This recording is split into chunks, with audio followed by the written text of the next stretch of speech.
Wow, that is horrible. Hello, Rattler folks, and here I am making a recap video once again. And I'm making this recap just to, you know, do what I always do whenever I'm expressing my opinions. First thing I'm going to say is, as people saw in the beginning of that video, that first clip of my disappointment in the Seahawks letting the Bears, Brandon Marshall, catch that ball downfield that's sending the game into overtime. That catch should have never happened. I don't know how it did, but somehow it did. The game goes to overtime, and as you see in the second clip, I was pretty happy that they won in overtime overall. So, with the Bears loss and the Packers win today, that once again puts us on top of the division. Now, to get to our game, I'll just say this. It was a win, and that's all it is. It was a win against a team whose offense is only run by one guy. And I think we already know who that guy is. I don't know. Peterson is the Vikings' only threat. And that was shown today. That was shown today. Period. Okay?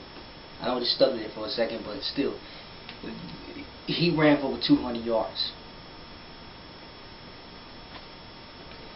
If the Vikings had more threats on offense, this probably could have been their game to win.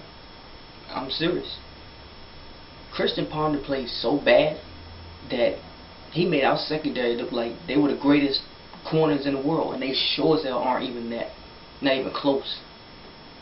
See, when we play quarterbacks like Christian Ponder, we look great. But when we play guys like Eli Manning like last week, they pick us apart. And that's pretty much the story. You know? So I'm not going to sit here and come on camera and say, oh, I'm proud of the defense or how the way we played. No, I'm not going to do that. We played Christian Ponder in a terrible Vikings offense without Adrian Peterson. That's all it is.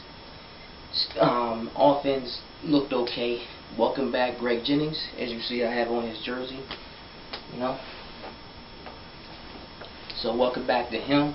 You know what I'm saying? He didn't make too many catches, but he made his catches when he got his chances.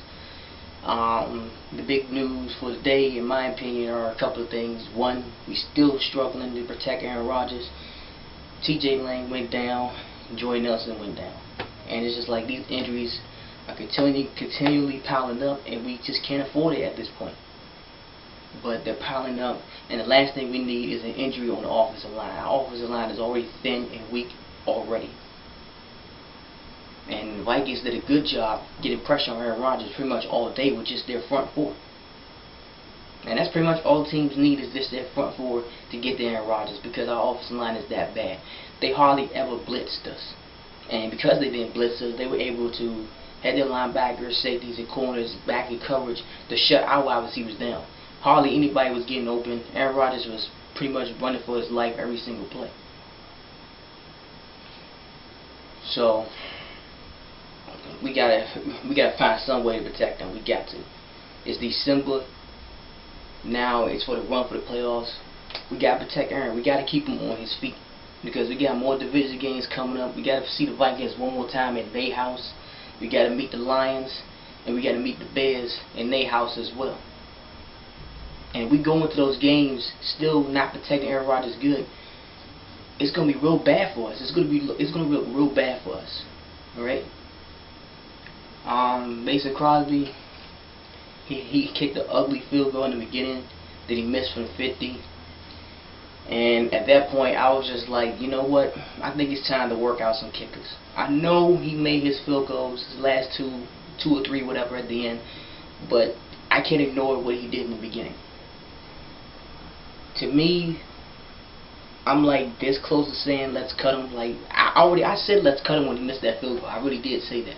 I'm like this close to really keeping my opinion, just to say to let him go.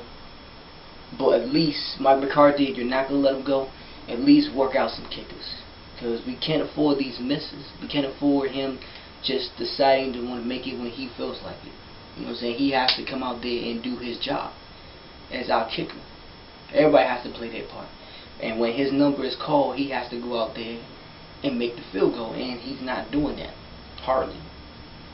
And leaving points off the board that we can have to make a difference in a football game. And again, the Packers are just lucky that we played a Vikes team with no offense except their running back. Shout out to Agent Peterson, had himself a monster game. But it wasn't enough because of their terrible quarterback play and wide receivers. So we just, once again, come away with a win. And, you know, not the greatest fashion, but at least this win I can be more happy just for the fact that, once again, we are on top. And a W is a W. And we're still undefeated in our division right now. For right now. But that's it. I'm out. Peace. Oh, and one thing I did forget to mention is happy birthday to Aaron Rodgers. It's good we got a victory on your birthday. So, happy 29th, man. Now I'm really out. Peace. Woohoo! Russell Wilson to Sidney Rice. The Seahawks win on the road here in Chicago.